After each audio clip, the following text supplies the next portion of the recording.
الحمد لله وكفى والصلاة والسلام على عباده الذين اصطفى خصوصا على أفضلهم وخاتم النبيين محمد الأمين وعلى آله وصحبه أجمعين. أما بعد فقد قال الله تبارك وتعالى كما ورد في سورة البقرة: أعوذ بالله من الشيطان الرجيم بسم الله الرحمن الرحيم. ومن الناس من يتخذ من دون الله أندادا يحبونهم كحب الله والذين آمنوا أشد حبا لله. وقال عز وجل كما ورد في سورة آل عمران: قل إن كنتم تحبون الله فاتبعوني يحببكم الله ويغفر لكم ذنوبكم. وقال عز وجل كما ورد في سورة التوبة: قل إن كان آباؤكم وأبناؤكم وإخوانكم وأزواجكم وعشيرتكم وأموال اقترفتموها وتجارة تخشون كسادها ومساكن ترضونها أحب إليكم من الله ورسوله وجهاد في سبيله فتربصوا حتى يأتي الله بأمره والله لا يهدي القوم الفاسقين. صدق الله العظيم. رب اشرح لي صدری ویسر لی امری واحلل عقدۃ من لسانی یفقہوا قولی۔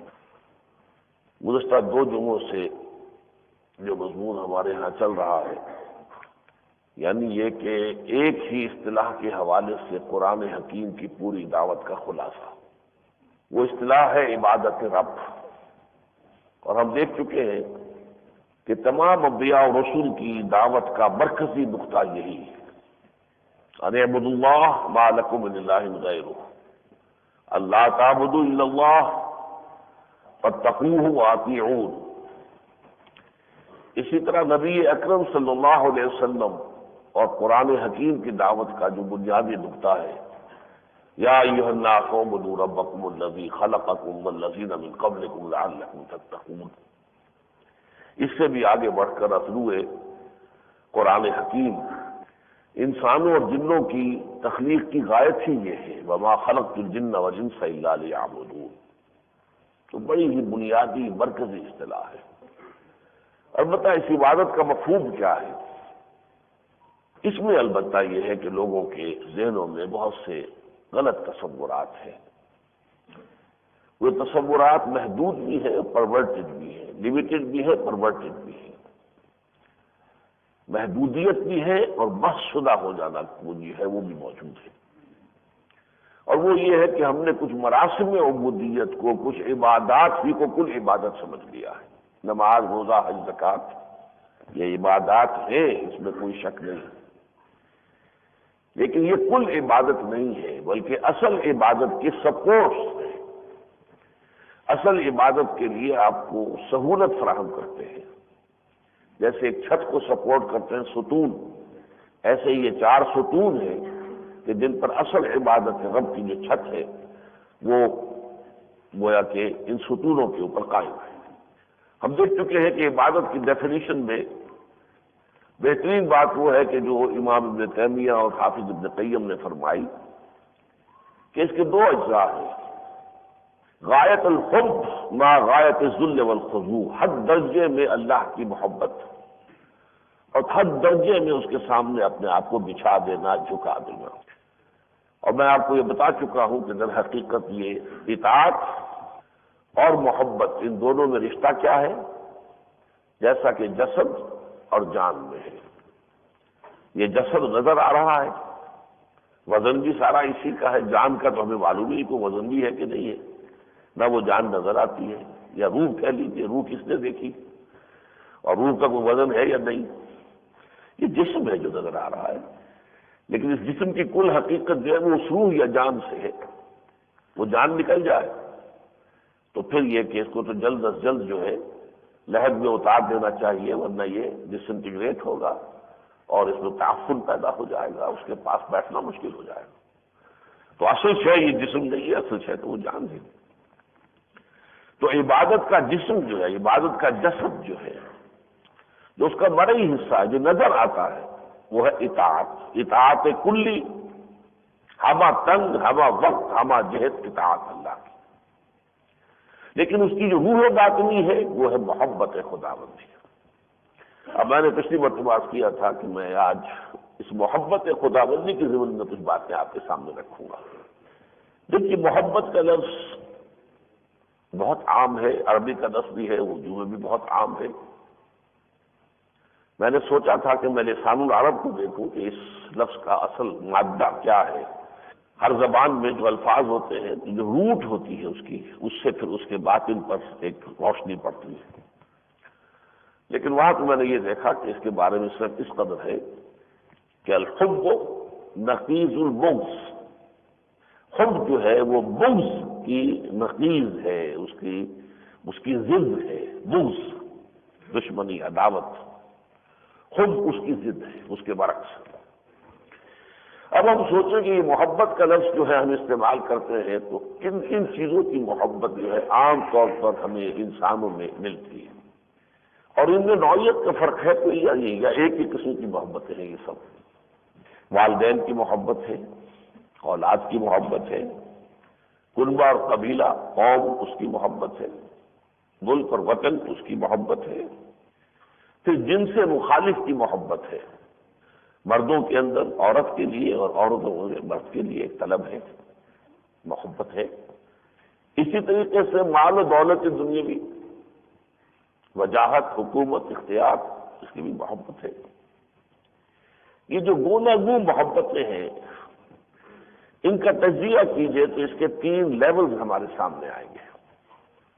پہلا لیول جو ہے وہ یہ ہے کہ کچھ چیزوں کی محبت کو اللہ نے انسان کی طبیعت میں، اس کی جبلت میں ودیعت کر دی ہے، اس لیے کہ اسی کے بل پر پھر دنیا کا یہ سارا دھندا چل رہا ہے۔ دنیا کو چلانا ہے، اللہ نے باقی رکھنا ہے، اس امتحان گاہ کو برقرار رکھنا ہے، تو ظاہر بات ہے کہ یہاں نسل قائم رہے تو شوہر اور بیوی کی محبت ہوگی، یا مردوں اور عورتوں کے درمیان جنسی کشش ہوگی، تبھی تو گاڑی چلے گی آگے، نسل کشی ہوگی۔ اسی طریقے سے یہ مال و دولت کے لیے محبت جو ہے اسی سے یہ ساری جو آپ دیکھتے ہیں ہنگامہ ہے، دنیا کا بھاگ دوڑ ہے اور مسابقت ہے اور مقابلہ ہو رہا ہے، یہ ساری جو بھی اس کی رونقیں ہیں اس دنیا کی، وہ انہی چیزوں کی بدولت ہے۔ یہ محبتیں ہیں جو طبعی ہیں یا جبلی ہیں، یا فارسی کا ایک لفظ ہے سرشت، انسان کی سرشت میں ہے۔ چنانچہ بہترین جو ہے اس موضوع کو بیان کیا گیا ہے سورہ آل عمران کی آیت نمبر 14 میں، زُيِّنَ لِلنَّاسِ حُبُّ الشَّهَوَاتِ مِنَ النِّسَاءِ وَالْبَنِينَ وَالْقَنَاطِيرِ الْمُقَنطَرَةِ مِنَ الذَّهَبِ وَالْفِضَّةِ وَالْخَيْلِ الْمُسَوَّمَةِ وَالْأَنْعَامِ وَالْحَرْثِ۔ اب یہاں پہلا لفظ ہی بتا رہا ہے زُيِّنَ، مزین کر دیا گیا، کھبا دیا گیا ہے انسانوں کے دلوں میں ان محبتوں کو، یہ اللہ تعالیٰ نے خود کر دیا ہے، یہ انسان کا چوائس نہیں ہے۔ سب سے پہلے اس میں النساء، زُيِّنَ لِلنَّاسِ حُبُّ الشَّهَوَاتِ مِنَ النِّسَاء، اسی سے سارا یہ دھندا ہے، شادیاں ہوتی ہیں، اولاد چلتی ہے، تو سارا جو نسل انسانی کا معاملہ ہے وہ تو سارا اسی کے اوپر، وہ کچے دھاگے سے بنا ہوا سارا نظام جو وہ یہی تو ہے۔ تو زُيِّنَ لِلنَّاسِ حُبُّ الشَّهَوَاتِ مِنَ النِّسَاءِ وَالْبَنِينَ، اولاد اور خاص طور پر بیٹوں کی محبت جو ہے وہ خاص طور پر اس لیے جبلی ہے، جبلت میں ڈال دی گئی ہے۔ میں اس کا تقابل بعد میں کروں گا، والدین کی محبت جبلت میں نہیں ہے، اولاد کی محبت جبلت میں ہے، جبلت میں، آپ کی سرشت میں، آپ کی طبیعت کے اندر۔ کیوں؟ اگر یہ نہ ہو تو اولاد کو کیسے پالتے ہیں؟ یہ سارے کھکھیڑ جو مول لیتی ہے، ماں مول لیتی ہے، باپ مول لیتا ہے، اپنا پیٹ کاٹتے ہیں، اولاد کو کھلاتے ہیں، اپنا راتوں کا آرام جو ہے حرام کرتے ہیں، تو بچوں کی پرورش ہوتی ہے، یہ سب کچھ کیوں ہو رہا ہے؟ اگر یہ نہ ہو، یہ تو ضرورت ہے، لازمی ضرورت ہے، اس کے بغیر تو یہ تمدن کا ہنگامہ جاری رہ نہیں سکتا۔ لہذا اولاد کی محبت جبلی محبت ہے، یہ انسان کی طبع میں ودیعت کر دی گئی ہے۔ حب الشہوات من النساء والبنین والقناطیر المقنطرۃ من الذهب والفضہ، اور ڈھیروں سونا ہو، ڈھیروں چاندی ہو، اور بڑے نشان زدہ گھوڑے ہوں، اور انعام ہو، کیٹل ہو، اور کھیتیاں ہوں، فارمز ہو، بڑے بڑے رینچ ہو، یہ ساری چیزیں جو ہے ان کی محبتیں اللہ تعالیٰ فرماتا ہے کہ ہم نے انسان کی طبیعت کے اندر گھول دی ہے، اس کے اندر ڈال دی ہے۔ یہ گویا کہ اس میں انسان کی اپنی کسی فکر کو، سوچ کو، فیصلے کو، ارادے کو کوئی دخل نہیں ہے، اس لیے فعل مجہول آیا۔ زُيِّنَ لِلنَّاسِ حُبُّ الشَّهَوَاتِ مِنَ النِّسَاءِ وَالْبَنِينَ وَالْقَنَاطِيرِ الْمُقَنطَرَةِ مِنَ الذَّهَبِ وَالْفِضَّةِ وَالْخَيْلِ الْمُسَوَّمَةِ وَالْأَنْعَامِ وَالْحَرْثِ، یہاں 6 محبتیں آئی ہیں، اور سورہ توبہ کی آیت نمبر 24 میں 8 محبتیں آئی ہیں۔ قُلْ إِنْ كَانَ آبَاؤُكُمْ وَأَبْنَاؤُكُمْ وَإِخْوَانُكُمْ وَأَزْوَاجُكُمْ وَعَشِيرَتُكُمْ وَأَمْوَالٌ اقْتَرَفْتُمُوهَا وَتِجَارَةٌ تَخْشَوْنَ كَسَادَهَا وَمَسَاكِنُ تَرْضَوْنَهَا أَحَبَّ إِلَيْكُم مِّنَ اللَّهِ وَرَسُولِهِ وَجِهَادٍ فِي سَبِيلِهِ فَتَرَبَّصُوا حَتَّىٰ يَأْتِيَ اللَّهُ بِأَمْرِهِ وَاللَّهُ لَا يَهْدِي الْقَوْمَ الْفَاسِقِينَ۔ اے نبی ان سے کہہ دیجئے کہ لوگوں دیکھو، اگر تمہیں اپنے باپ اور اپنے بیٹے اور اپنے بھائی اور اپنی بیویاں یا بیویوں کے لیے ان کے شوہر اور اپنے رشتہ دار، ان میں قبیلے کے لوگ، اور وہ مال جو تم نے بڑی محنت سے جمع کیے ہیں، اور وہ تجارت کے جس کا تمہیں کساد کا اندیشہ رہتا ہے، ریسیشن نہ ہو جائے، کہ مندہ نہ ہو جائے، مارکیٹ جو ہے وہ کہیں نیچے نہ چلی جائے، اور وہ محل جو تم نے بنائے ہیں، حویلیاں بنائی ہیں، تم نے بڑی کوٹھیاں بنائی ہیں جو تمہیں بہت پسند ہے، تو یہ 8 محبتیں جو ہیں اگر 3 محبتوں سے زیادہ ہو گئی تمہارے دل میں، اللہ کی محبت، رسول کی محبت، اللہ کی راہ میں جہاد کی محبت، ان 3 محبتوں کو ایک پلڑے میں ڈالو، ان 8 محبتوں کو دوسرے پلڑے میں ڈالو۔ اگر یہ 8 والا جھک گیا تو جاؤ، دفع ہو جاؤ، وہاں بیٹھو، انتظار کرو ہمارے فیصلے کا۔ اللہ ایسے فاسقوں کو، ایسے ناہنجار لوگوں کو ہدایت نہیں دیتا۔ تو یہ ہے وہ محبت، جیسا کہ میں نے عرض کیا کہ اس میں یہ در حقیقت طبعی محبتیں ہیں، یہ انسان کی سرشت میں ہے، اور یہ اس لیے ڈالی گئی ہے انسان میں کہ اسی سے در حقیقت یہ سارا جو تمدن کا یہ پورا ہنگامہ ہے اور سلسلہ جو ہے اسی کے بل پر قائم ہے۔ اب اس سے آگے آئیے، دوسری سطح ہے جس کا تعلق انسان کے فکر سے، احساسات سے ہے، اور ایک خاص جو انسان کے اندر وصف ہونا چاہیے اگر اس کی فطرت پرورٹڈ نہیں ہے، اگر بس نہیں ہوئی ہے فطرت، تو ہر محسن کے لیے اس کے دل میں جذبہ تشکر کا پیدا ہونا ضروری ہے۔ اب یہ 2 چیزیں ہیں، اگر فطرت صحیح ہے، اپنی صحت پر برقرار ہے، تو اس کا لازمی تقاضا یہ ہے کہ کوئی آپ کے ساتھ بھلائی کرے، نیکی کرے، آپ پر احسان کرے، تو اس کے لیے آپ کے دل میں ایک خاص قسم کا اب تشکر، امتنان، جو بھی آپ اسے کہیں، ایک جذبات ہے جو ابھرتے ہیں، پھر آپ زبان سے ان کو ادا کرتے ہیں، آپ کا شکریہ، آپ کی مہربانی، آپ نے میرے لیے بڑی دقت اٹھائی ہے، تکلیف اٹھائی ہے، اور پھر یہ کہ اس نعمت کا حق ادا کرتے ہیں۔ تو یہ جو جذبہ ہے، یہ جب انسان کے اندر تشکر کا جذبہ گاڑھا ہوتا ہے تو اس کی بنیاد پر ایک محبت وجود میں آتی ہے۔ یہ ہے احسان مندی کی بنیاد پر محبت۔ اس کا تعلق انسان کی طبع سے نہیں ہے، اس کی جبلت سے نہیں ہے، فطرت سے ہے، اور فطرت جو ہے اس کے ساتھ عقل سے ہے کہ وہ اپنے محسن کو پہچانے، اپنے منعم کا ادراک کرے اور اس کا شکر ادا کرے، اور اس کے شکر ادا کرنے میں ایک تو وہ محسن ہوتا ہے جس کا احسان کا آپ بدلہ چکا سکتے ہیں، ایک محسن وہ ہے جس کے احسان کا آپ بدلہ چکا ہی نہیں سکتے، تو اس کا کیا کریں گے؟ تو اس سے ایک شدید محبت اور پھر اس سے ایک عبادت کا جذبہ ابھرتا ہے۔ یہ دونوں چیزیں جو ہے نوٹ کر دیجئے، یہ قرآن کے حکمت اور فلسفے کا ایک اہم موضوع ہے۔ یہ سورج کو کیوں پوجا لوگوں نے؟ لوگوں نے سمجھا یہ ہمارا سارا دھندا دنیا کا اسی سے چل رہا ہے، اسی کی حرارت سے ہماری فصلیں پکتی ہیں، اسی کی وجہ سے یہ جو بخارات اٹھ رہے ہیں سمندر سے، جو بادل بن کر آتے ہیں، بارش برستی ہے، یہ سارا دھندا سورج کی وجہ سے ہے نا۔ تو یہ سارے ہم وہ احسان مندی کے جذبات ہیں سورج کے۔ اب اگر کسی انسان نے آپ پر کوئی احسان کیا تو آپ اس کا کوئی نہ کوئی بدلہ چکانے کی کوشش کرتے ہیں، لیکن سورج کا کیا بدلہ چکائیں گے آپ؟ لہذا سورج کے سامنے ہاتھ جوڑ کر کھڑے ہو گئے، ڈنڈوت کر رہے ہیں، بس یہ گویا کہ یہ اس کی احسان مندی کا جذبہ تشکر کا اظہار ہو رہا ہے۔ تو یہ محبت اور یہ عبادت جو ہے اس کا تعلق ہے انسان کی عقل سے، فکر و نظر سے اور اس کی فطرت کی درستی سے۔ اس میں سب سے بڑا اور سب سے اہم جو آتا ہے معاملہ اور سب سے بنیادی وہ والدین کا ہے۔ والدین کی محبت کس کھاتے میں آئے گی؟ والدین کی محبت جبلی نہیں ہے، جبلی محبت اولاد کی ہے، وہ نہ ہو تو اولاد کی پرورش نہیں ہو سکتی۔ والدین کی محبت جبلی نہیں ہے، یہی وجہ قرآن مجید میں یا حدیث میں کہیں آپ کو اولاد سے محبت کرنے کی تلقین نہیں ملے گی، لیکن حدیث میں والدین سے محبت کی تلقین مل جائے گی۔ تلقین اسی سے کی جاتی ہے جس کا تقاضا آپ کے اپنے نفس میں موجود نہیں ہے۔ یہ جو فرمایا گیا دو ہی چیزیں ہیں کہ جن کا صرف دیکھنا بھی عبادت کے درجے میں آ جاتا ہے، بہت بڑا ثواب۔ ایک خانہ کعبہ ہے، آدمی بیٹھا رہے، بیٹھ کر دیکھتا رہے، طواف کر رہا ہے تو اور اس کا ثواب اضافی ہو جائے گا، لیکن صرف بیٹھ کے دیکھ رہا ہے ایک تعظیم عظمت بھرے انداز میں، یہ بھی عبادت ہے اور اس کا بھی آپ کو اجر ملے گا۔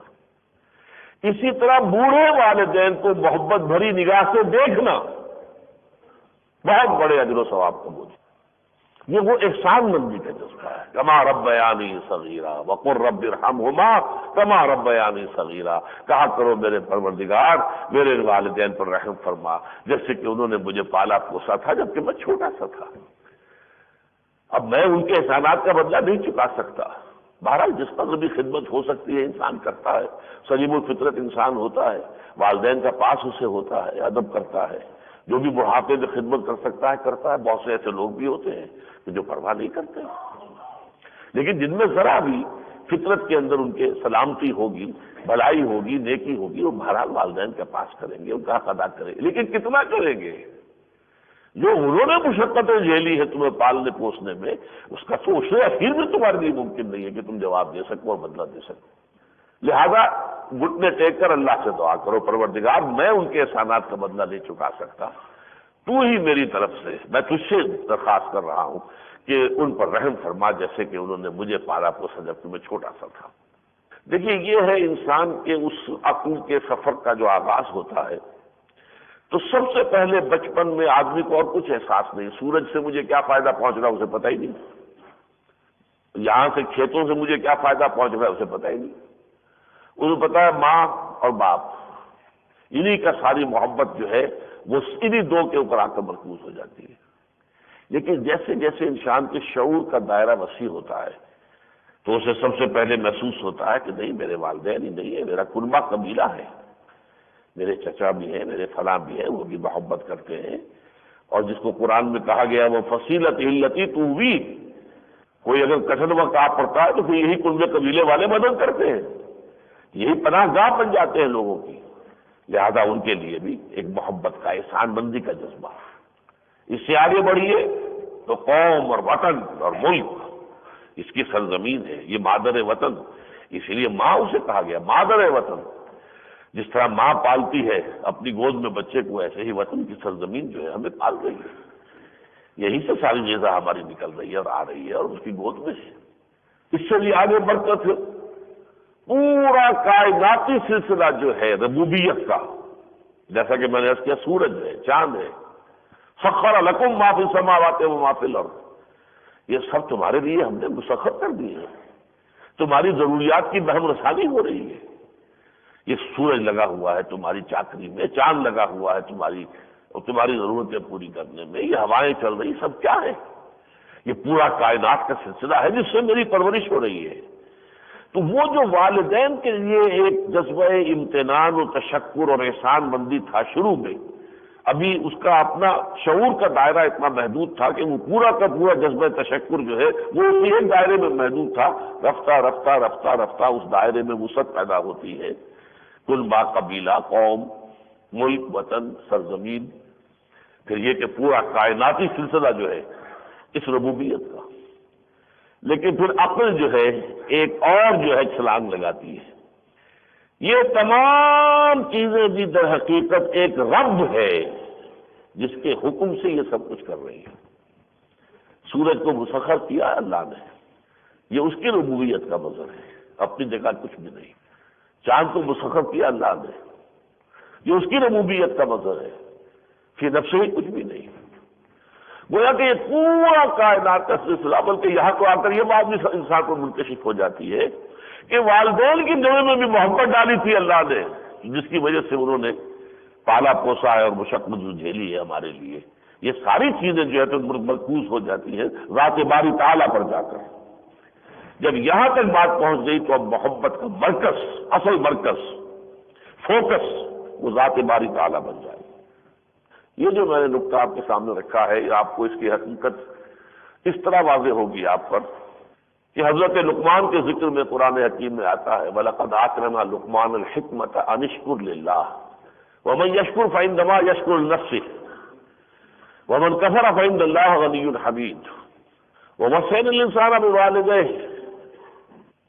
حَمَلَتْهُ أُمُّهُ وَهْنًا عَلَىٰ وَهْنٍ وَفِصَالُهُ فِي عَامَيْنِ أَنِ اشْكُرْ لِي وَلِوَالِدَيْكَ إِلَيَّ الْمَصِيرُ. ایک تو یہ کہ حکمت کا لازمی تقاضا شکر ہے، شکر اللہ کا. فطرت کی سلامتی کی علامت کیا ہے کہ جذبہ تشکر موجود ہو. کوئی آپ کے ساتھ کوئی بھلائی کرے تو اس کے لیے آپ کے دل میں سے جذبات جو ہے تشکر کے، احسان مندی کے ابھرے. اگر نہیں ابھر رہے تو اس کا مطلب یہ ہے کہ کنویں میں سے پانی خشک ہو چکا، سوتے خشک ہو گئے، آپ کی فطرت کے سوتے خشک ہو چکے. بلکہ بڑا عجیب ہے یہ عین، آنکھ، چشمہ، اس کو بھی عین کہتے ہیں، پانی، اس میں سے پانی ابلتا ہے چشمے میں سے، اور آنکھ میں سے جذبہ تشکر چھلکتا ہے. آپ کسی پیاسے جانور کے سامنے پانی رکھ کر دیکھیے، وہ ذرا پانی کی پیاس بجھا کر پھر آپ کو دیکھے گا، اس کی آنکھوں میں آپ کو جذبہ تشکر نظر آئے گا. یہ گویا کہ فطرت کا تقاضا ہے، فطرت کی صحت کی علامت ہے. اور جس نے پہچان لیا کہ اصل منعم حقیقی کون ہے، یہ ہے عقل کی منزل، کہ اس نے اصل منعم حقیقی کو پہچان لیا، تو یہ سلامتی طبع، سلامتی فطرت اور سلامتی عقل مل کر حکمت بن جاتے ہیں. وَلَقَدْ آتَيْنَا لُقْمَانَ الْحِكْمَةَ أَنِ اشْكُرْ لِلَّهِ، ہم نے لقمان کو حکمت عطا کی کہ کر شکر اللہ کا. اور اس کے بعد حضرت لقمان کی نصائح جو ہیں وہ آئی ہیں. پھر اللہ نے فرمایا پھر ہم نے والدین کے لیے بھی حکم دیا ہے انسان کو. اور میں اب لمبی آیت پوری نہیں پڑھ رہا ہوں. ان اشکر لی ولوالدیک، کرو شکر میرا اور اپنے والدین کا. تو یہ والدین کے معاملے کو اس طرح جوڑا ہے اللہ نے اپنی ذات کے ساتھ. یہ وہی احسان مندی کا جذبہ ہے، وہی ربوبیت کا جذبہ ہے. بریکٹ کی ان اشکر لی ولوالدیک، کرو شکر میرا اور اپنے والدین کا. چنانچہ 4 مقامات قرآن مجید کے ایسے ہیں جس میں جو دین کی اصل حقیقت ہے، بنیادی حقیقت، اسینشل، اساسی حقیقت، اس کو جہاں بہت جامع انداز میں بیان کیا گیا. سورہ بقرہ کی آیت 83 ہے، اللہ کے ساتھ شرک مت کرو اور والدین کے ساتھ حسن سلوک. اللہ کے ساتھ شرک نہ کرنے کے حکم کے فوراً بعد والدین کے ساتھ حسن سلوک. یہی بات سورہ نساء کی آیت نمبر 36 میں آئی ہے. پہلا حکم شرک سے بچو، دوسرا حکم والدین کے ساتھ حسن سلوک کرو. یہی بات سورہ انعام میں آئی ہے، آیت نمبر 15. اور پھر یہی بات سورہ بنی اسرائیل میں آئی ہے، وَقَضَىٰ رَبُّكَ أَلَّا تَعْبُدُوا إِلَّا إِيَّاهُ وَبِالْوَالِدَيْنِ إِحْسَانًا. تیرے رب نے فیصلہ کر دیا ہے کہ اس کے سوا کسی اور کی بندگی اور پرستش نہیں کرو گے اور والدین کے ساتھ نیک سلوک کرو گے. یہ ہے سیکنڈ لیول محبت کا، جس کا تعلق انسان کی فطرت اور عقل سے ہے. پہلی محبت وہ تھی جس کا تعلق انسان کی طبع اور جبلت سے ہے، وہ انسان کے نفس کے اندر پہلے سے پلا دی گئی ہے، جس کے بل پر یہ دنیا کا سارا ہنگامہ قائم ہے، یہ پورا سلسلہ چل رہا ہے. لیکن دوسری چیز جو ہے اس کے لیے سلامتی فکر اور سلامتی عقل کا ہونا ضروری ہے. جب یہ دونوں چیزیں ہوں گی تو ان دونوں کا نتیجہ کیا نکلے گا؟ اللہ کی محبت اور شدید محبت. یہی دیکھیے محبت جو ہے اللہ کی، پھر اسی کے ذیل میں آتی ہے رسول کی محبت، بریکٹ ہو کر آئے گی. اس کی وجہ کیا ہے؟ وہی احسان مندی کا جذبہ ہے. اللہ کی سب سے بڑی نعمت اس کی ہدایت، اور ہدایت کا ذریعہ اللہ کا رسول محمد الرسول اللہ صلی اللہ علیہ وسلم. لہذا ہمیں اگر کوئی خیر ملا ہے، کوئی بھلائی ملی ہے، کوئی نیکی کی تلقین ہے، اگر ہم نماز پڑھتے ہیں تو محمد کے طفیل پڑھ رہے ہیں صلی اللہ علیہ وسلم، روزہ رکھتے ہیں تو محمد کے طفیل صلی اللہ علیہ وسلم۔ اسی لیے بعض درودوں میں یہ الفاظ آتے ہیں نا، اللہم صلی علی محمد وعلی آل محمد بعدد من صلی وصام وبارک وسلم علیہ بعدد من قعد وقام۔ جن لوگوں نے بھی نماز پڑھی یا روزہ رکھا ان سب کی تعداد کے مطابق ہے اللہ درود بھیج اپنے نبی پر صلی اللہ علیہ وسلم۔ اس لیے جس نے نماز پڑھی ہے محمد کے طفیل پڑھی ہے، اور جس نے روزہ رکھا ہے محمد کے طفیل رکھا ہے۔ وبارک وسلم علیہ بعدد من قعد وقام، جو کھڑا ہوا ہے، راتوں کو کھڑا ہوا تو کیا کہنے، دن میں کھڑا ہوا ہے نمازوں میں اور بیٹھا ہے، یہ سب چیزیں اللہ اس کے طفیل ہیں۔ لہذا اللہ کی محبت کے بعد اس احسان مندی والے محبت میں ایک اعتبار سے تو والدین آتے ہیں، وہ اس اعتبار سے کہ ہمارے پالنے پوسنے میں اور ہمارے وجود میں ان کا سب سے بڑا حصہ ہے۔ لیکن پھر نعمتیں، ظاہر بات ہے کہ یہ جو اللہ کی محبت ہے کیسے پیدا ہوگی، اس کو بھی نوٹ کر دیجئے۔ جتنا جتنا گہرا احساس ہمارے اندر ہوگا اللہ کی نعمتوں کا، اور شعور ہوگا اور ادراک ہوگا، اتنی ہی محبت ہوگی۔ یہی وجہ ہے کہ قرآن حکیم میں آپ کو معلوم ہے کہ 2/3 حصہ قرآن کا جو ہے وہ مکی صورتوں پر مشتمل ہے، اور اس 2/3 حصے میں سب سے بڑا حصہ جو ہے وہ اللہ کی نعمتوں کے ذکر پر ہے۔ التذکیر بآلاء اللہ، اللہ کی نعمتوں کے حوالے سے۔ فَبِأَيِّ آلَاءِ رَبِّكُمَا تُكَذِّبَانِ، تم اپنے رب کی کون کون سی نعمتوں کو جھٹلاؤ گے؟ بلکہ قرآن تو یہ کہتا ہے وَإِن تَعُدُّوا نِعْمَتَ اللَّهِ لَا تُحْصُوهَا، تم اگر اللہ کی نعمتوں کو گنتی کرنا چاہو تو کبھی احاطہ نہ کر سکو گے، تمہیں شعور بھی نہیں ہے۔ میں اس کی سادہ سی مثال دیا کرتا ہوں، آج ہمیں معلوم ہے وٹامن ای بھی کوئی شے ہے اور وٹامن سی بھی کوئی شے ہے، اور اس کی فلاں جگہ ضرورت ہے، اس کی فلاں جگہ ضرورت ہے، یہ چیزیں تو پہلے ہی اللہ نے فراہم ہمیں کی ہوئی تھی۔ وٹامن سی اگر آپ کو سنترے میں ملتی ہے، مالٹے میں ملتی ہے، تو وہی وٹامن سی جو ہے وہ ہری مرچ کے اندر بھی ہے۔ غریب کے لیے بھی اللہ نے اہتمام کیا ہوا ہے، جو غریب جو ہے وہ ہری مرچ جو ہے رگڑ کر اس سے روٹی کھا رہا ہے، اسے بھی وٹامن سی مل گیا ہے۔ اور وٹامن اے اگر بڑی بڑی مہنگی چیزوں میں ہے تو گاجر کے اندر بھی سب سے گاڑھا جو ہے اس کا موجود ہے، کیروٹین، وہ گاجر میں ہے، تاکہ غریب کے لیے بھی اس نے اس طرح پھیلا دیا ہے، اپنا خاد نعمت جو ہے عام کر دیا ہے کہ کوئی بھی محروم نہ رہے۔ ان تعدوا نعمت اللہ لا تحصوها۔ اب قرآن مجید میں سورہ نحل پڑھیے آپ، کس کس اعتبار سے اللہ کی نعمت ہے، کس کس اعتبار سے۔ سورہ روم پڑھیے، اللہ کی نعمتوں کا ذکر ہو رہا ہے، سورہ رحمان میں ہو رہا ہے۔ سورہ انعام پڑھیے، التذکیر بآلاء اللہ پر بہت بڑی صورت ہے، عظیم ترین صورت تو میرے نزدیک اس تذکیر بآلاء اللہ، اللہ کی نعمتوں کے حوالے سے یاد دہانی کرانا، اس کا سب سے جامع صورت قرآن مجید میں سورۃ النحل ہے۔ ان سب کا نتیجہ کیا نکلتا ہے؟ جتنا جتنا آپ میں ادراک اور شعور ہوگا اللہ تعالیٰ کی نعمتوں کا، اتنا ہی آپ کے اندر احسان مندی کا جذبہ ابھرے گا، اتنی ہی گہری محبت اللہ کے لیے آپ کے اندر پیدا ہو جائے گی۔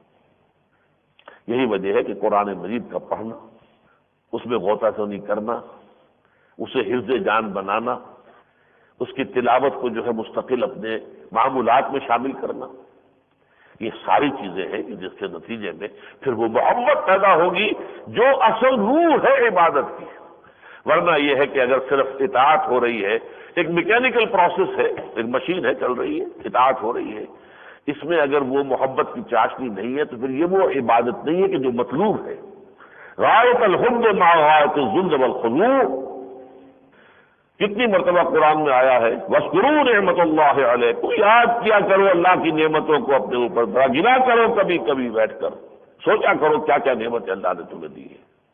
اس لیے کہ جتنا استحصار ہوگا اللہ کی نعمتوں کا، اتنا ہی احسان مندی کا جذبہ ابھرے گا، اتنی ہی محبت آپ کے دل میں پیدا ہوگی جو روح ہے آپ کی عبادت کی۔ اس کے بعد جیسا کہ میں عرض کر رہا تھا کہ ایک اعتبار سے تو اللہ کی محبت کے ساتھ والدین کی محبت آ گئی، لیکن اس کے لیے آتا ہے احسان، بھلائی۔ والدین کا اتباع نہیں، والدین اگر نیک ہے، صحیح راستے پر ہے، ٹھیک ہے اتباع بھی کیجیے، کیا کہنے۔ شاہ ولی اللہ کے بیٹے ان کے نقش قدم پر چل رہے ہو، اور شیخ احمد سرہندی کے بیٹے ان کے نقش قدم پر چل رہے ہو، کیا کہنے، نور علی نور۔ لیکن یہ کہ والدین اگر غلط راستے پر ہیں تو آپ ان کی اتباع تو نہیں کریں گے، البتہ یہ کہ ان کے ساتھ پھر بھی حسن سلوک، مشرک والدین کے ساتھ بھی، کافر والدین کے ساتھ بھی بھلائی کا سلوک کرنا، ان کی خدمت کرنا، یہ آپ پر پھر بھی واجب رہے گا۔ وَإِن جَاهَدَاكَ عَلَىٰ أَن تُشْرِكَ بِي مَا لَيْسَ لَكَ بِهِ عِلْمٌ فَلَا تُطِعْهُمَا وَصَاحِبْهُمَا فِي الدُّنْيَا مَعْرُوفًا، اگر وہ تمہیں مجبور کریں کہ تم میرے ساتھ شرک کرو تو ان کا کہنا مت مانو، لیکن دنیا میں ان کے ساتھ بھلے طریقے پر رہو، ان کے سامنے کھڑے ہو کر سینہ تان کے بات کرنا ہی نہیں ہے، کندھے جھکا کر رکھو۔ وَاخْفِضْ لَهُمَا جَنَاحَ الذُّلِّ مِنَ الرَّحْمَةِ وَقُلْ رَبِّ ارْحَمْهُمَا كَمَا رَبَّيَانِي صَغِيرًا، ان کے سامنے اپنے بازو، اپنے کندھے جھکا کے رکھا کرو، شفقت کے ساتھ، محبت کے ساتھ۔ دوسری بات میں نے عرض کی کہ دوسرے پہلو سے محبت خداوندی کے ساتھ بریکٹڈ ہے محبت رسول، وہ کس حوالے سے؟ اس لیے کہ اللہ کی نعمتوں میں سب سے بڑی نعمت ہدایت ہے۔ یہ بارہ میں نے عرض کیا ہے کہ یہ تو وہ شے ہے، جیسے کہتے ہیں کہ کوئی شے ایسی بھی ہوتی تھی، کوئی پتھر ہوتا تھا جس سے کوئی چیز بھی مس کر جائے وہ سونا بن جاتی تھی، ہوتا تھا یا نہیں ہوتا تھا، لیجنڈری کوئی شے ہے، کہانی والی بات ہے۔ نعمت ہدایت وہ نعمت ہے کہ جو شے اس کے ساتھ جڑ جائے گی نعمت ہو جائے گی، اور جو اس کے بغیر ہے وہ نعمت نہیں ہے۔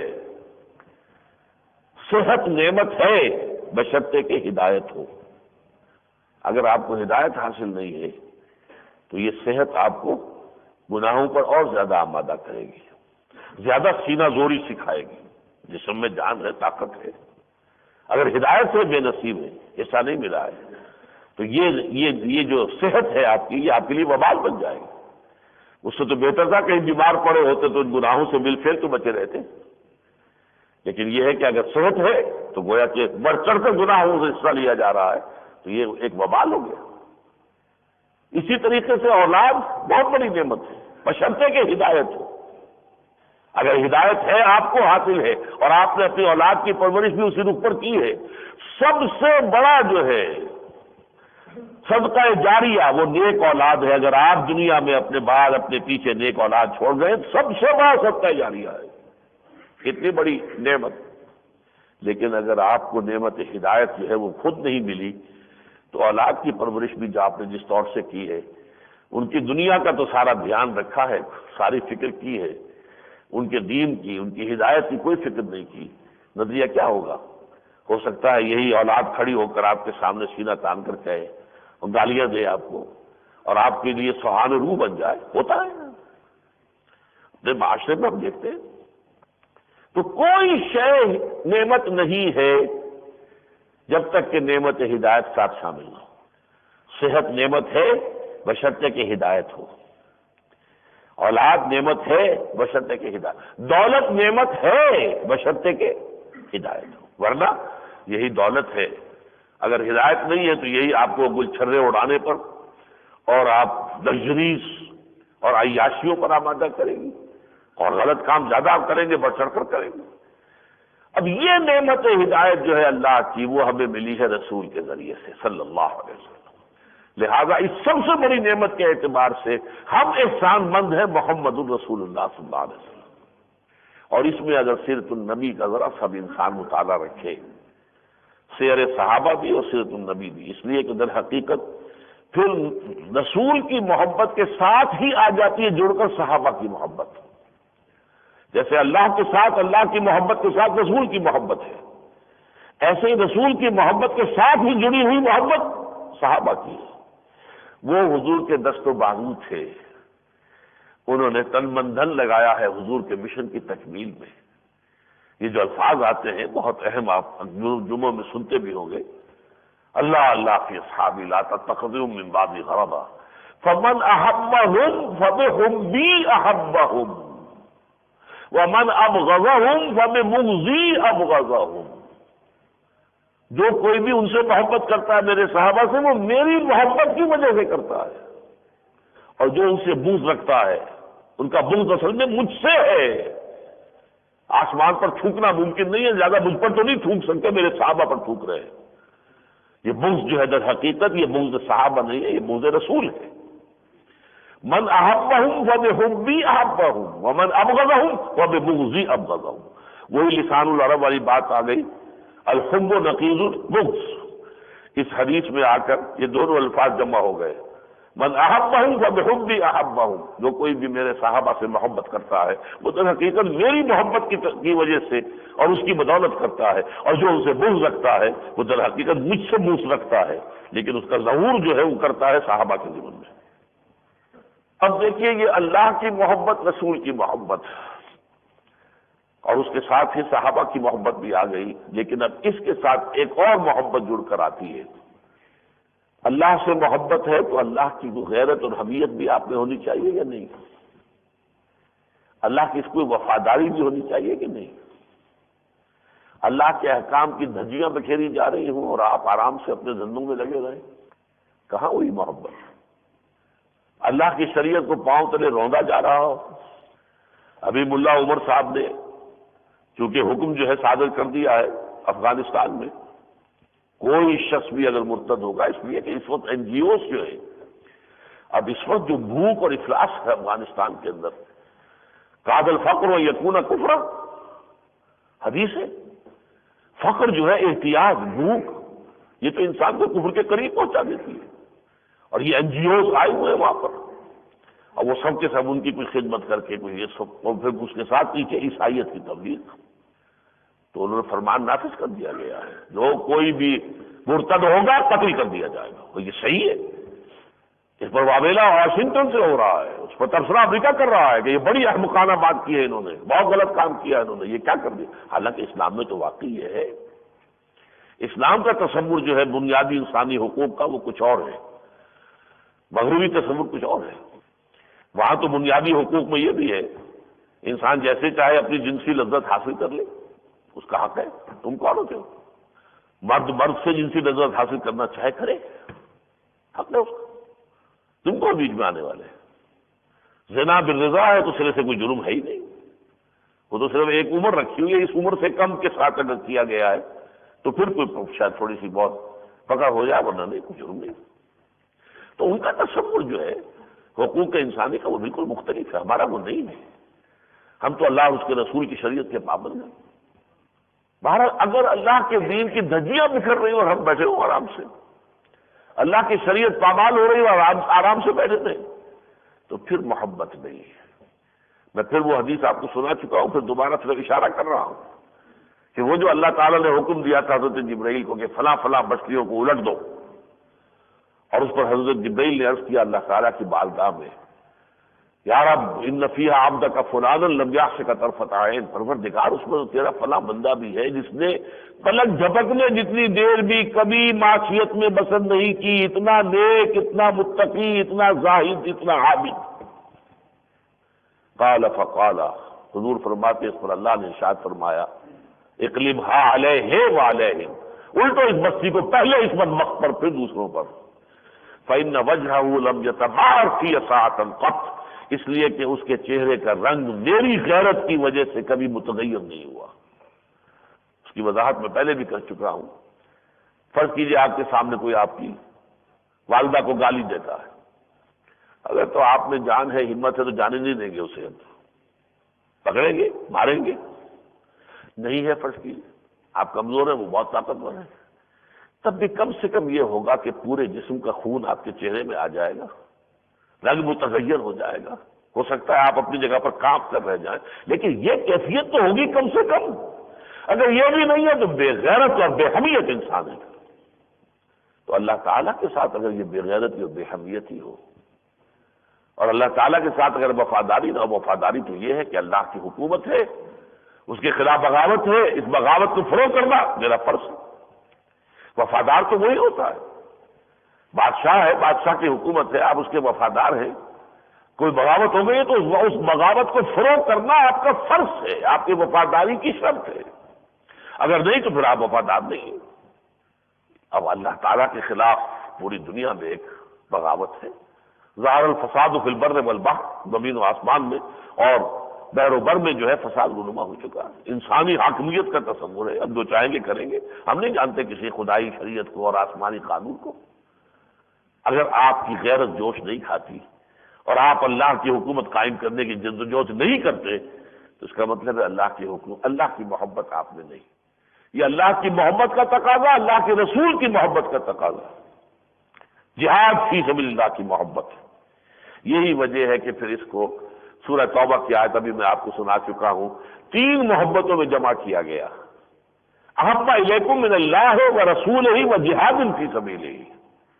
اگر وہ 8 محبتیں تمہاری جو ہیں، جس کو علامہ اقبال نے خوب جمع کیا ایک شعر میں، یہ مال و دولت دنیا، یہ رشتہ و پیوند. رشتہ و پیوند ہی ہے نا، یہ باپ بیٹا، بھائی بیوی، شوہر، رشتہ دار، یہ رشتہ و پیوند ہے جس میں کہ ہم دنیا کے اندر. اور مال و دولت دنیا کی 3 شکلیں گن دی.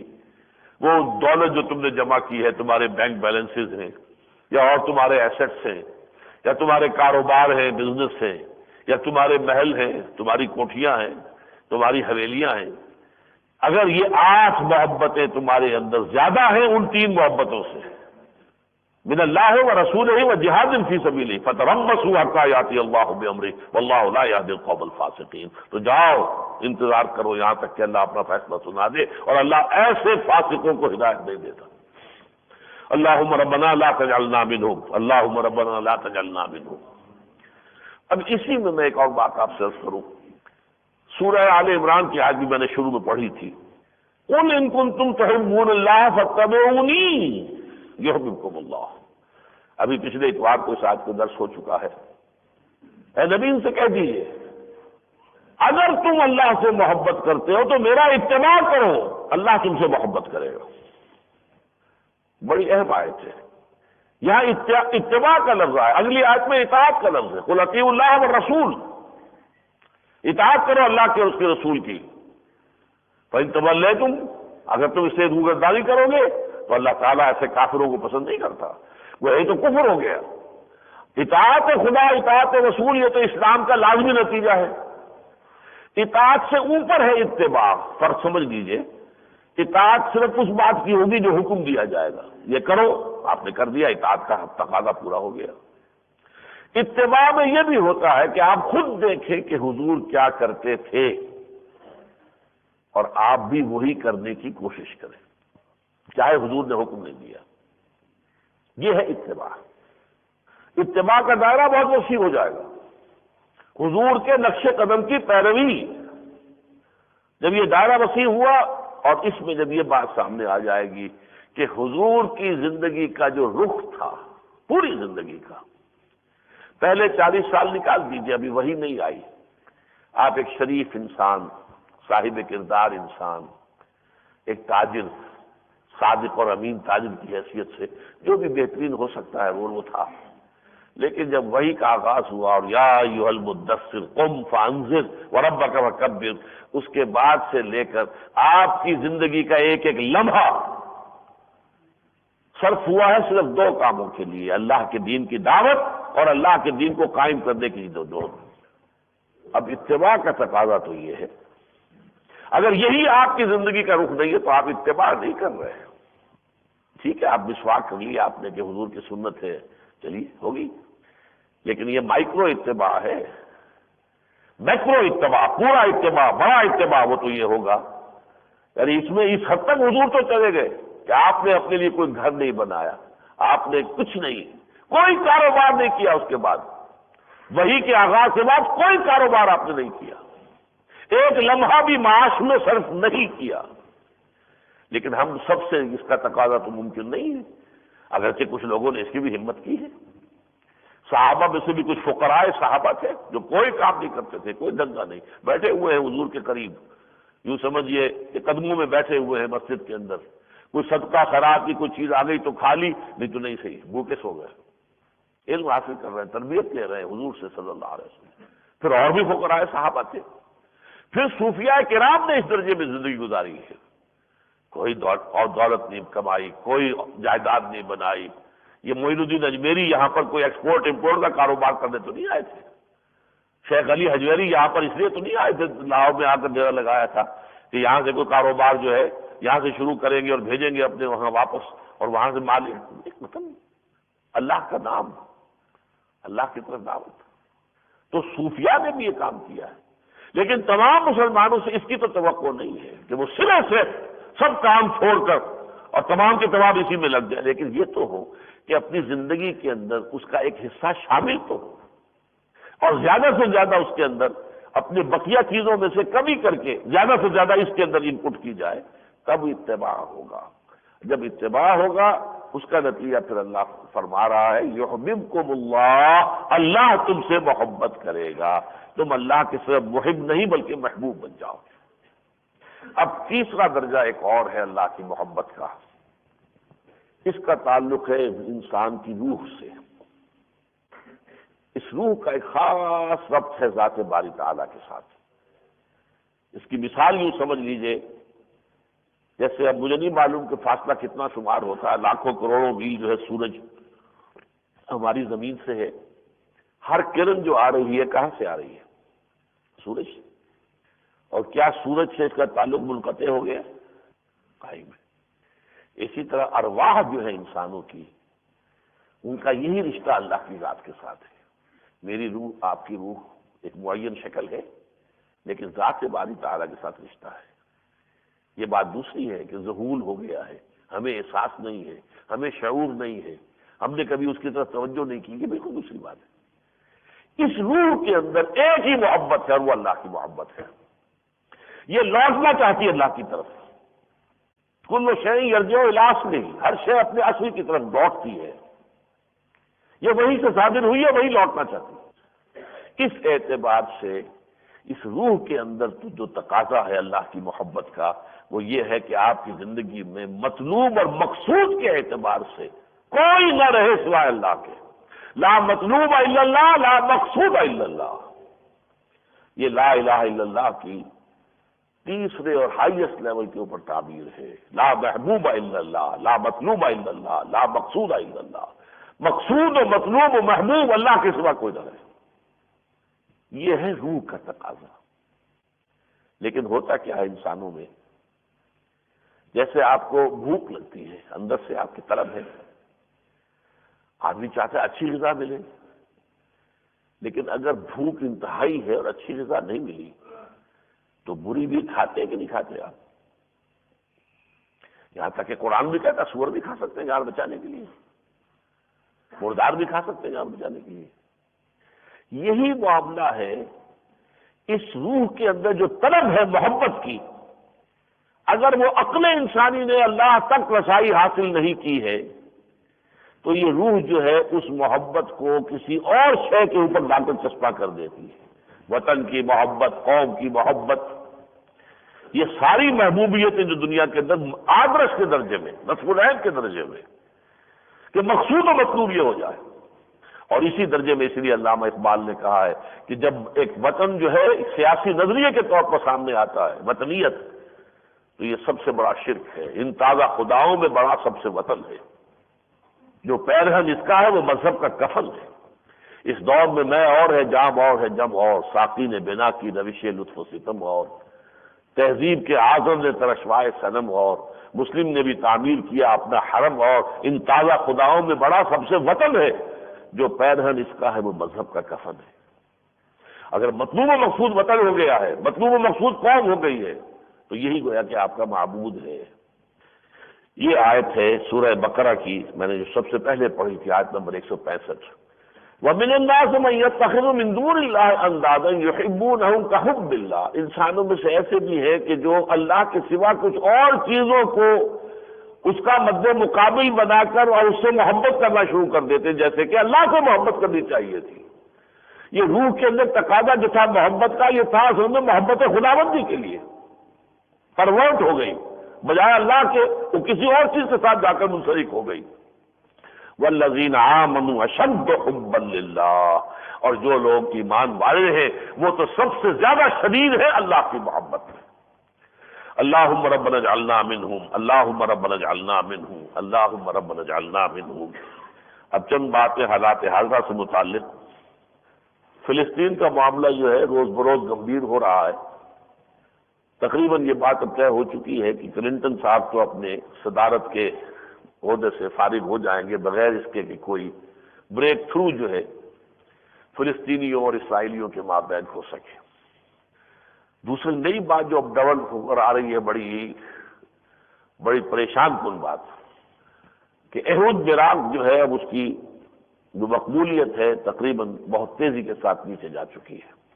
وہ یہاں تک چلا گیا تھا، اس نے کہہ دیا تھا کہ ہم مسجد اقصیٰ پر ساورنٹی جو ہے فلسطینیوں کی قبول کر لیں گے، لیکن اب اس کا مد مقابل جو آ رہا ہے لیکوڈ پارٹی کا، ایریل شیرون، اور اس کا جو ہے گراف جو ہے پاپولیرٹی کا وہ دگنا ہو چکا ہے احود براق سے، اور وہ کھلم کھلا کہہ رہا ہے کہ احود براق میں اگر کوئی معاہدہ کر بھی لیا تو میں اس کا پابند نہیں ہوں، میں اس معاہدے کے لیے کوئی بھی پابندی کی ضمانت دینے کو تیار نہیں ہوں، اور کچھ سوال ہی پیدا نہیں ہوتا کہ یروشلم سے کسی درجے میں بھی ہم پسپائی اختیار کریں، کوئی اس کا حصہ جو ہے 1 انچ بھی وہ ہم فلسطینیوں کو دینے کو تیار نہیں۔ اور یہ بدبخت وہ ہے جو آپ کو یاد ہوگا کچھ سالوں پہلے یہ صابرہ اور شتیلہ کے کیمپ تھے جن میں یہ فلسطینی مہاجرین جو ہے پناہ گزین مقیم تھے، تو وہاں جو قتل عام ہوا تھا بے تحاشا، پوری دنیا میں شور مچ گیا تھا، یہی اس کا مرکزی کردار تھا۔ اب چونکہ وہ سیاست کے میدان میں آ گیا، الیکشن لڑ رہا ہے، تو اس نے اس پر افسوس کا اظہار کیا، جیسے ایل کے اڈوانی صاحب بھی اب افسوس کا اظہار فرما رہے ہیں کہ مسجد بابری کا جو ہے اٹھایا جانا جو ہے ایک اچھا کام نہیں تھا، لیکن یہ کہ اس کے جو عزائم ہیں وہ بہت خوفناک ہے۔ اور یہ بھٹی اب معلوم ایسا ہوتا ہے کہ جیسا میں نے سن 93 میں جو میری کتاب چھپی تھی سابقہ اور موجودہ مسلمان امتوں کا ماضی حال اور مستقبل، اس میں جو تفصیلات لکھی تھی، تو معلوم ہوتا ہے کہ اب وہ وقت بہت قریب آ گیا ہے اور یہ بھٹی دہکے گی، اور بہت بڑے پیمانے پر مسلمانان عرب جو ہیں ان پر جو سمجھیے کہ تباہی آئے گی۔ اگرچہ اس کے بعد اینڈ ریزلٹ جو نکلنے والا ہے، اگر عثمانیوں پر کوہ غم ٹوٹا تو کیا غم ہے، اگر اس شعر کو ہم اپنے سامنے رکھیں کہ خون 100,000 انجم سے ہوتی ہے سحر پیدا، اس کے بعد ہی پھر یہ کہ اسلام کا غلبہ بھی ہوگا، حضرت مسیح علیہ السلام کا نزول ہوگا، وہ تو ہوگا، لیکن اس سے پہلے بہت بڑی تباہی آئے گی عالم عرب میں۔ اللہ تعالیٰ بچائے۔ افغانستان پر یونائٹڈ نیشنز کی طرف سے جو سینکشنز لگ گئی ہیں، بس اب وہ جلدی ہی بالفعل ان کا جو ہے اجرا ہونے والا ہے۔ اس پر گفتگو تو میں گزشتہ جمعے میں کر چکا ہوں، لیکن یہ کہ اس ہفتے کے دوران ایک بڑا اجتماع ہوا، اخبارات میں بھی آپ نے دیکھ لیا، اچھی کوریج ہوئی ہے۔ مولانا سمیع الحق صاحب نے جو ہے اس کے لیے اجتماع بلایا، اور واقعہ یہ ہے کہ بہت ہی بڑا نمائندہ اجتماع علماء کا اور دینی جماعتوں کا اکوڑا کٹک کے دارالعلوم میں ہوا، بہت بڑا ہال تھا جس میں بھرے ہوئے تھے لوگ، اور سب لوگ آئے ہیں، انہوں نے بہت ہی ڈٹ کر اور جم کر جو ہے یہ بات کہی ہے کہ ہم تسلیم نہیں کریں گے، اور خاص طور پر اگر کہیں کوئی مبصر جو ہے تعینات کر دیے گئے یونائٹڈ نیشنز کے ڈیورنڈ لائن کو سپروائز کرنے کے لیے کہ یہ جو سرحد ہے، صرف جو کہ تھیوریٹیکل سرحد ہے، بالفعل تو زمین پہ موجود ہے ہی نہیں ڈیورنڈ لائن کا، لیکن یہ کہ اس کو اگر امپوز کرنے کی کوشش کی تو ایسے کسی بھی مبصر کی جان کی حفاظت کی ضمانت ہم نہیں دے سکیں گے، یعنی یہ کہ وہ پھر قتل کر دیے جائیں گے۔ یہاں سوال پیدا نہیں ہوتا، یہ قبائل کے علاقے کے اندر کوئی اس طرح کی پابندیاں اس کا ہو جانا، یہاں تو یہ تو کھلا ہوا بارڈر ہے، ہمیشہ سے ہے اور ہمیشہ رہے گا۔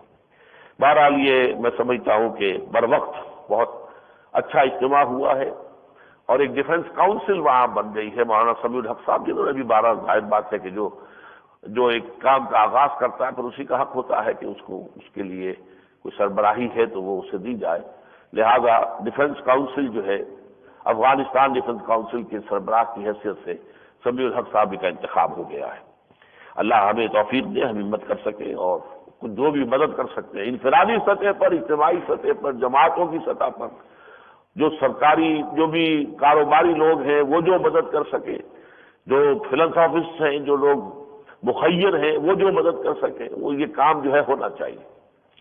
ہم نے جو اس اعلان کیا تھا تو جمعے میں اس کے عید کے اجتماع میں بھی ہوا تھا، تو الحمدللہ میں نے اس وقت کہا تھا کہ 10 لاکھ کم سے کم ہونے چاہیے، تو جمعے اور عید کے اجتماع میں 10 لاکھ روپے ہو گئے تھے، بلکہ زائد کچھ زیورات وغیرہ بھی تھے، تو وہ میں پہلی قسط جو ہے 10 لاکھ روپے وہ میں دے آیا ہوں۔ مولانا عبدالسلام ضعیف صاحب ہیں کہ جو اسلام آباد میں سفیر ہیں افغانستان کے، میں خود ان کو جا کر دے کر آیا ہوں، اور ہم نے ابھی اس کے لیے جیسا کہ میں نے اعلان کیا تھا کہ ایک مستقل فنڈ جو ہے ہم نے جاری کر دیا ہے۔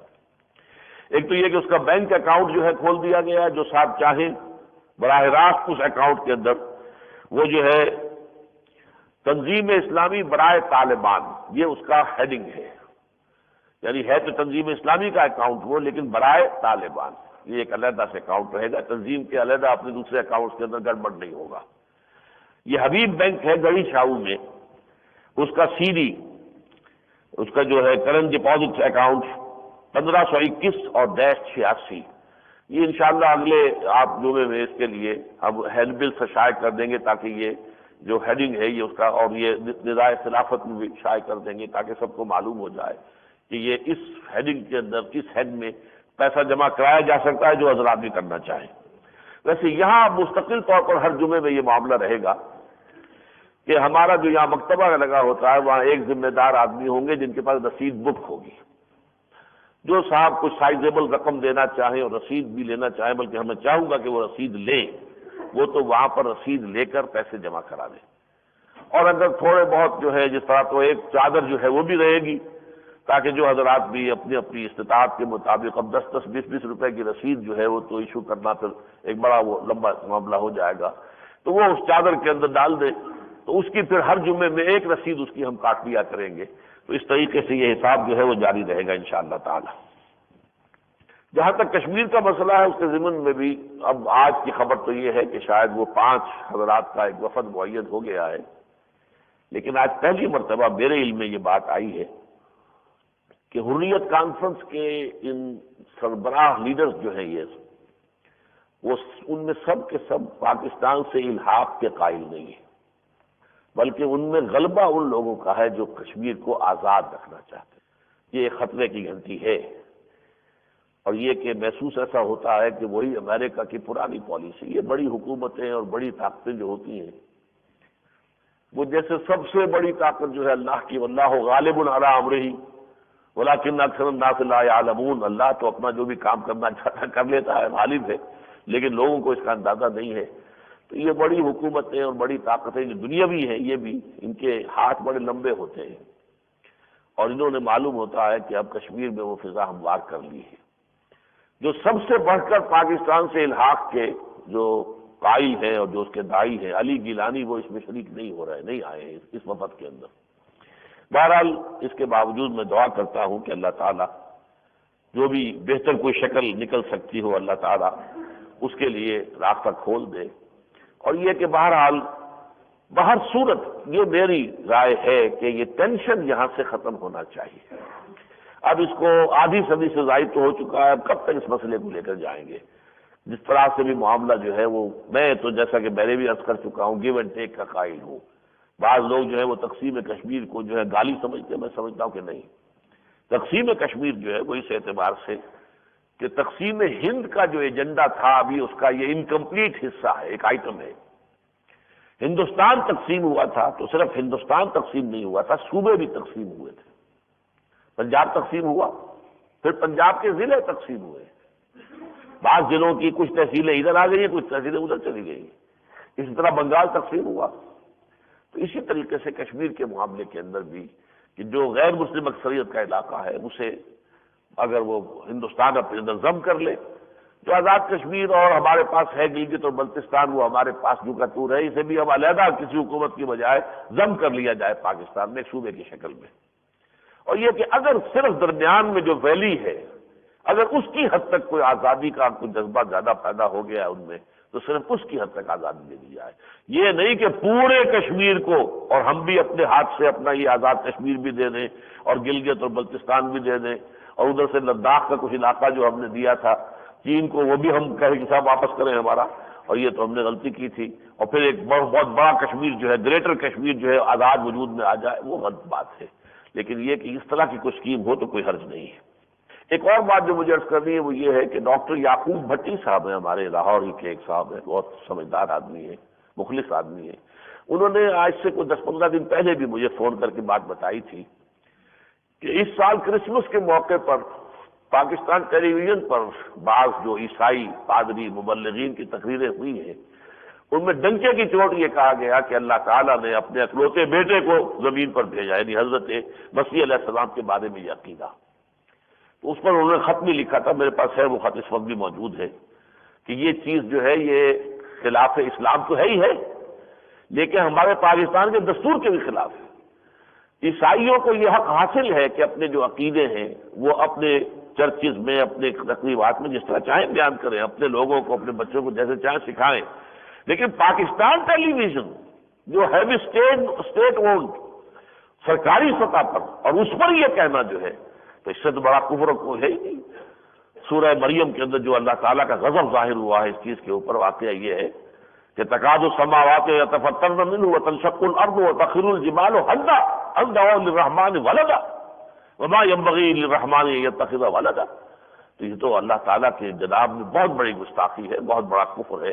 تو اس پر ہم بھی اپنا احتجاج جو ہے حکومت کے سامنے رکھتے ہیں کہ ان چیزوں میں اس پر یہ کہ پی ٹی وی کے جو بھی ذمہ دار لوگ ہیں انہیں معافی مانگنی چاہیے۔ اب تو جو ہو گیا تو ہو گیا، لیکن آئندہ کے لیے یہ ہے کہ اس سلسلے میں بہت زیادہ احتیاط کی ضرورت ہے۔